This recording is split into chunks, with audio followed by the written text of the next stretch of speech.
Akhir tragis perlawanan Wakil Panglima OPM Lani Jaya, nekat tembak pasukan HABEMA, Sebi syok. Ancaman juru bicara OPM Sebi Sambom akan menembak warga yang mengibarkan bendera merah putih dan mengikuti HAT ke-80, membuat syok dirinya dan sejumlah Panglima OPM di 36 Kodam. Sebab, dua pentolan OPM yang mereka andalkan tewas dalam baku tembak dengan pasukan Koops HABEMA di Kampung Mukoni, Distrik Mukoni, Lani Jaya, Papua Pegunungan, Selasa tanggal 5 Agustus tahun 2025 pukul 14.30 waktu Indonesia Barat. Kronologi kontak tembak bermula dari gerak senyap ke markas OPM di Mukoni. Pasukan HABEMA yang mendapati bahwa ada dua pimpinan OPM di markas, memberikan peringatan agar menyerah.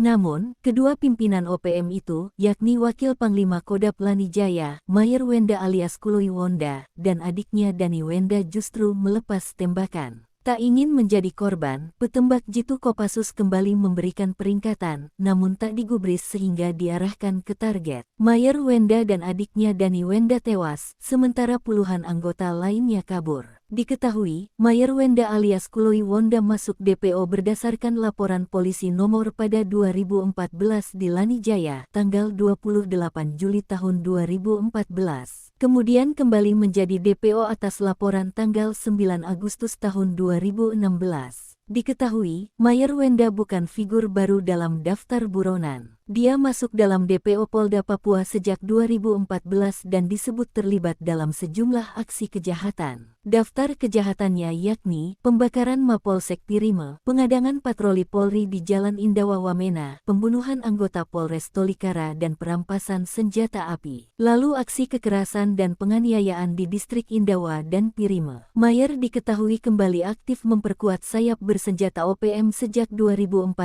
dan memegang posisi strategis sebagai Wakil Panglima Kodam 12 Lani Jaya. Panglima Koops HABEMA Maijen TNI Laki Afianto menegaskan, penyergapan dilakukan secara profesional dan terukur. Namun, pihak OPM melakukan perlawanan bersenjata yang membahayakan keselamatan petugas.